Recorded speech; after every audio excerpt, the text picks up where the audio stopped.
Mala-Athens ang ganda ng isang isla sa Nasugbu, Batangas. Bukod sa cliff jumping, pwede rin doong mag-crab hunting. G tayo dyan sa report ni Rafi Timan. Island adventure with a unique experience ba ang hanap mo? Tara sa Nasugbu, Batangas at libutin ang Fortune Island. Bukod sa malinaw na tubig, may aesthetic Greek-inspired ruins din. Ang mag-asawang Kenneth at RC, hindi nabitin sa ganda ng isla.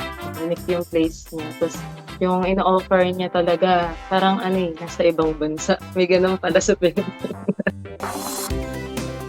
Mula Fortune Island Resort sa Nasugbu, 30 to 45 minutes ang boat ride.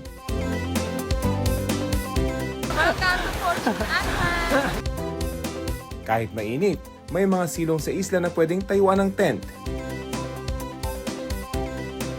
Kung mabitin sa dalang pagkain, pwedeng manghuli ng land crabs na pangchibog.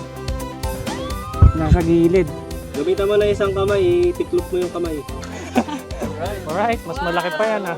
Wait lang, may last. Marami rin nangingitlog na pawikan sa isla. Pero ang highlight, ang Mala Acropolis of Athens na ruins. Ganda oh.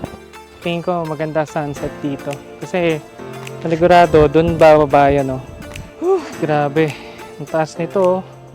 Yung sa Greek-inspired ruins, ang ganda niya sa taas. Tapos sa bandang hapon, ang lakas ng hangin. Tapos yun, maganda siya kahit parang nasa prenup ka pag nandun. Dagdag din sa island memories ang cliff jumping.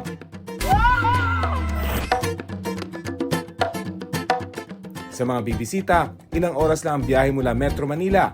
Tiyaking may bawang inuming tubig at power bank. Rafi Timan nagbabalita para sa GMA Integrated News.